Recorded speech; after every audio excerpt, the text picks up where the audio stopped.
Аз казах, аз не съм кандидат, като дойде времето, ще си подам своето писмо, но в същото време Светия Синод решава.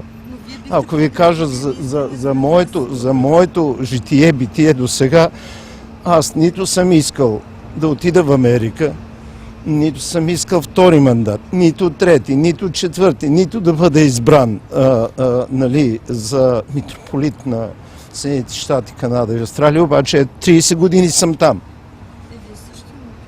Не по желание, а по послушание и по служение. Бихте ли подкрепили единствения без досие сред вас, който отговаря на изискванията, именно Ловчанския Гавриил? Това въпрос е сложен и като му дойде времето тогава. Защо да не е прост? Откъде вие сте убедени, че Светия Синод ще го избере в тримата? Ето една тайна, която... И аз ви питам вас.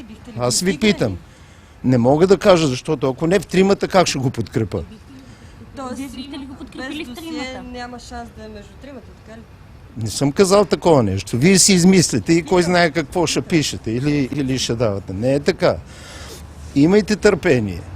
Нали? Аз искам да обърнем работите.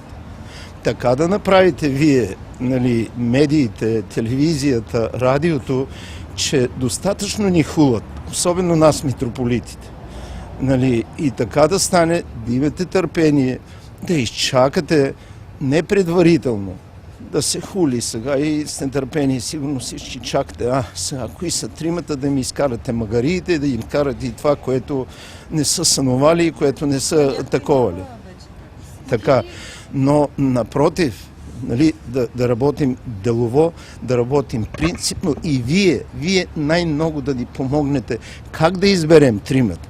Как да изберем от тримата единия, който е най-достоен. А такива достойни няма. Всичките сме грешни, но вярата ни е, че църквата е на Господа и Господ ще се избере. Господ ще каже кой е. Въпреки нашите инсинуации и желания и така нататък. Но вие трябва да ни помогнете. Ето сега, особено време, сложно време, нали, трябва да се помогне на църквата, трябва да ги насърчим, трябва да дадем хубави съвети, да речем какъв трябва да бъде патриарх. Не мен да питате, аз онзи ден го казах, нема пак да го повтарям. Ако свети патриарх ти ми беше исихаст, ако дядо Кирил, блаженна му памет, беше академик, ако дядо Максим за мен беше аскет, новия за мен трябва да бъде анализатор. Тоест да анализира, трябва да бъде и Господ го е казал. Който иска да бъде първенец, нека ви бъде слуга.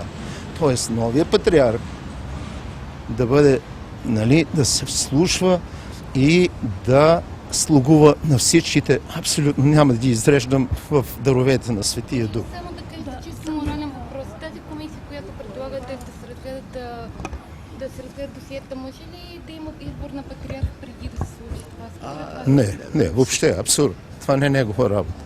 Всичките имаме досиета. Дали са пълни или вие това нямате право да коментирате.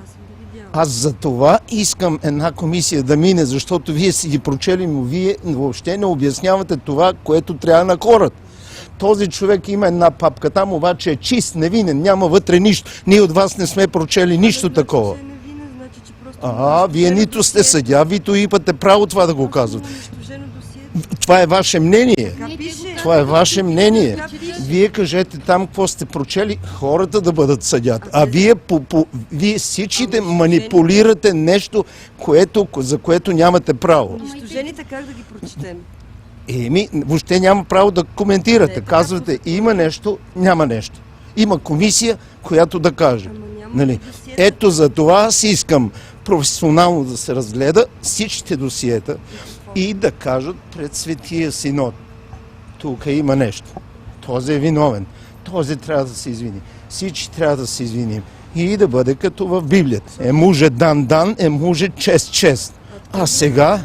Как гледате на това, че в крайна сметка държавата е помогнала за издигането на много голяма част от духовниците? Не мога това да кажа. За мен поне това съм чист и поне го изкарахте от моето досие. че когато са ме направили епископ, Бойко, Велко, патриархът, нали, тия имена са били против мен. Дядо Максим как го е направил? Господ да го благослови и да го помилва там, той си е знаел. 12-10 дена след моето хиротонисване, тогава тия чекисти, аз ги наричам, или ДС, нали, са решили, защо да такова? Нали, моя, който ме обработвали, казал, Йосиф е умно момче, дай да го привлечем. И какво са видяли? Мен привлякаха ме и по руската система, вайши и дальше. На всичко ще дам отговор след изтичане 40-дневния траур поради кончината на негово светейшество българския патриарх Максим.